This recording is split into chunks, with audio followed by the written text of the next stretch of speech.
This guide shows how to fix blue screen of death issues on the MSI Pulse 16 AI using proven Windows repair techniques, resolve common blue screen of death errors, and improve overall system stability.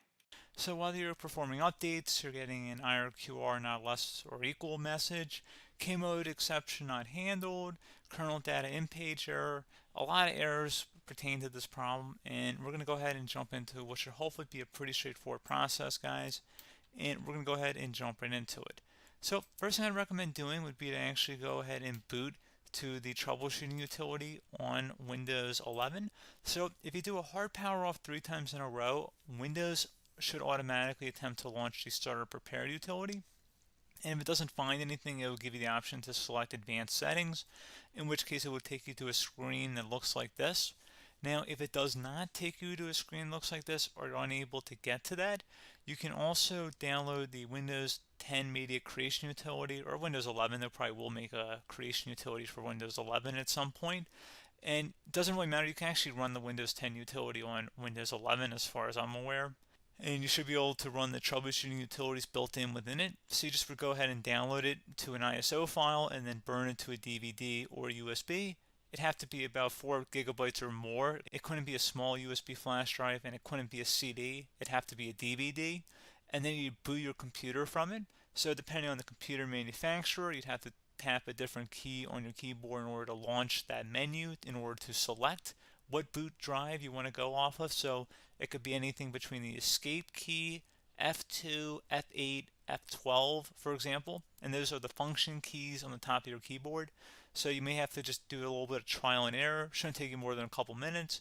Googling it would probably be best before you even begin. But anyway, we're ready to go ahead and jump right into it. So we're on the choose an option page. So these will look very similar whether you're booting from it directly within Windows itself, or if you're plugged in a USB flash drive with the media creation utility installed and you selected the recovery option.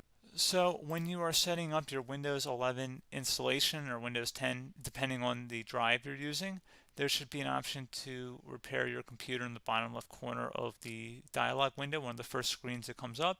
You go ahead and select that, and then it would take you to a troubleshooting screen like you see here. And you want to go ahead and select troubleshoot, reset your PC, or see advanced options. And then there are going to be a whole bunch of options in here that we're going to explore in today's video.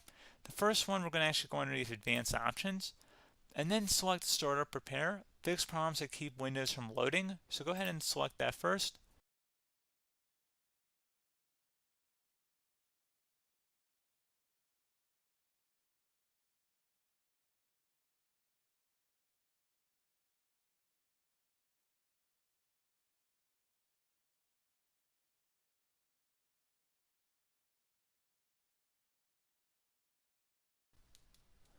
Okay, so you can see it could not repair our PC. That was our first option we could try. Something else, if we go back into advanced options here and then select troubleshoot, we're going to go underneath advanced options again. You can go ahead and actually access safe mode by selecting startup settings. And then if you select the restart button, you have the option on the screen select safe mode with networking, which will give you a key on the screen. It'll tell you which key to press to enter that. I believe it's the F7 key. It'll do that for you. I'm not going to go over that in today's tutorial because I don't really want to go into safe mode, but you're more than welcome to attempt that by going into here and then selecting restart. Again, it'll launch another screen. It'll say what key do you want to press, and it'll give you like 7 or 8 different options, and you want to select safe mode with networking. There's also an option for a command prompt too, but that's going to be something we're going to cover later in this video, and we don't even have to go through that in order to access it. So that's why I'm not going to really push for that, because unless you know exactly what's causing the problem, you probably don't need to go into safe mode. Unless you're trying to recover files, in which case then you definitely can go into safe mode, but we're trying to actually recover our computer here. So I hope that makes sense.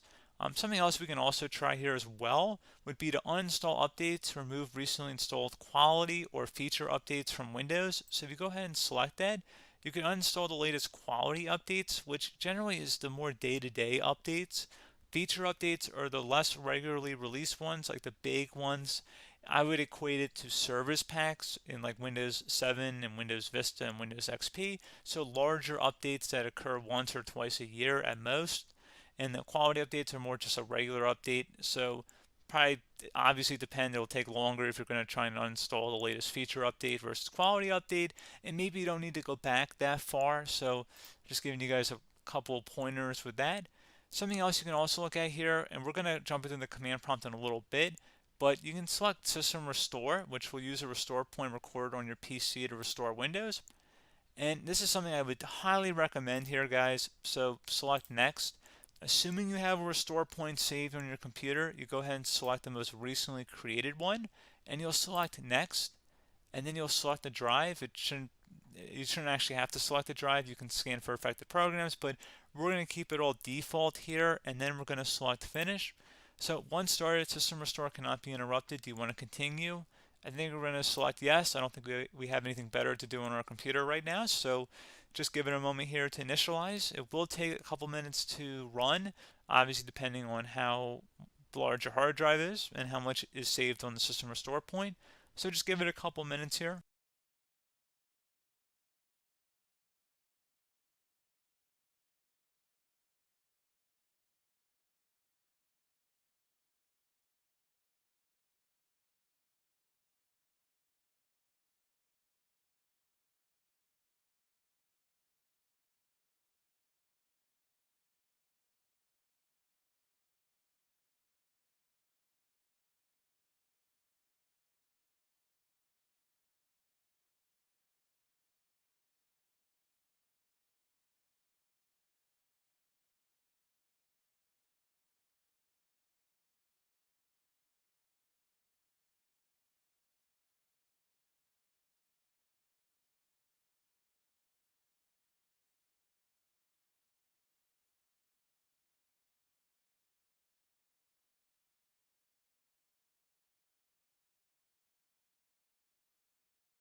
Okay, so you can see System Restore completed successfully.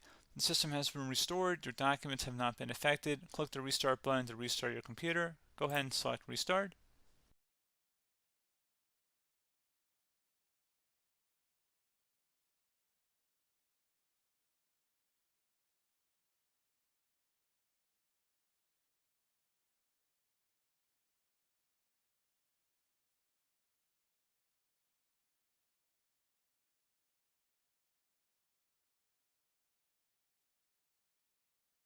Okay, so you can see the system has been restored successfully.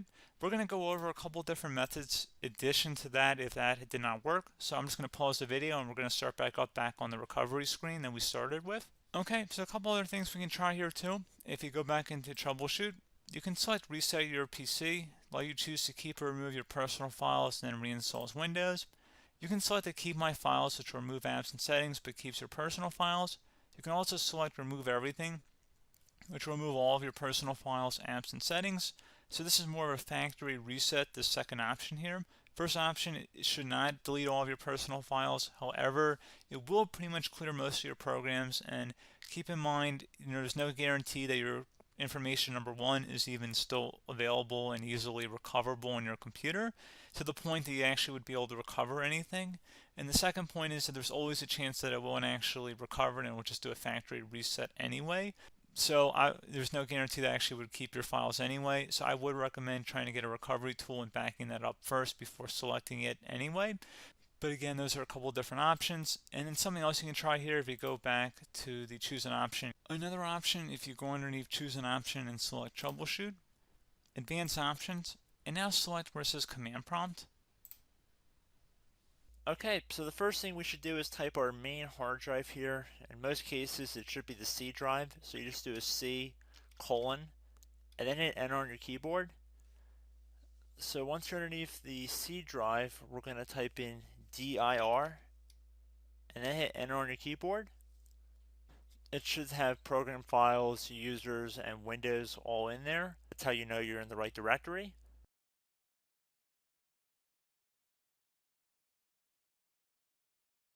In some cases, it might be the D drive as well, so just keep that in mind.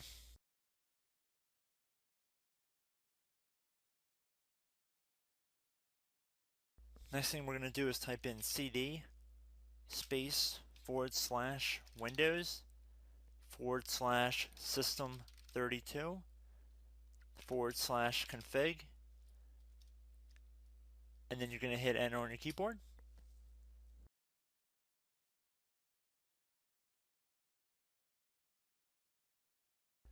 So now you're going to type md space backup. If you've seen other tutorials, it might also say to put down md backup. That's because the backup name is pretty common when you want to back something up. So you can name this whatever you want, doesn't have to be backup. So if you've already made a backup folder in the past, you could do backup 1, for example. So once you're done setting the name you want the backup to be called, hit enter on your keyboard again.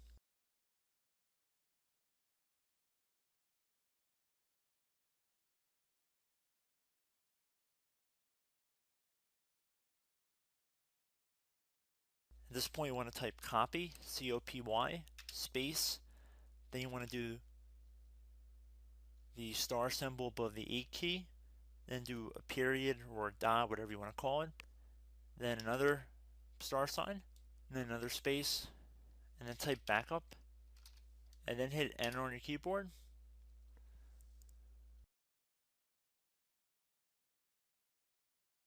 Now you want to type cd reg back, R-E-G-B-A-C-K, and then hit enter on your keyboard. So now that we are under the reg back, so now you want to type dir again, and then hit enter.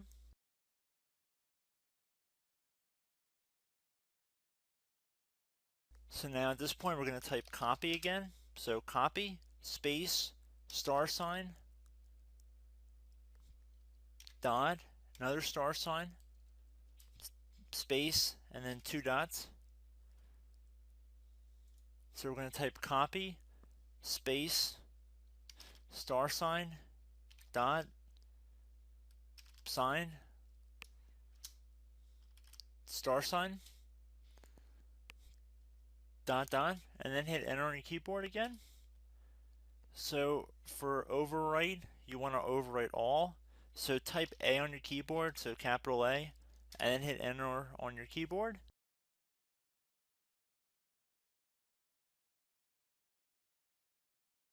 So at this point you should be good to go. You can close out of the command prompt window, and if you accidentally continue to Windows 10 you should be all set. So I hope one of these 3 or 4 different methods we went through in this tutorial helped you guys out. Again, I'm not sure if you guys heard me earlier, but try to go back into your safe mode if possible and uninstall any programs you know might be conflicting with the Windows startup if you can get into safe mode. So just keep that in mind. Something very simple like that could be blocking up everything. So again, I hope this tutorial helped you guys out, and I will catch you in the next tutorial. Goodbye.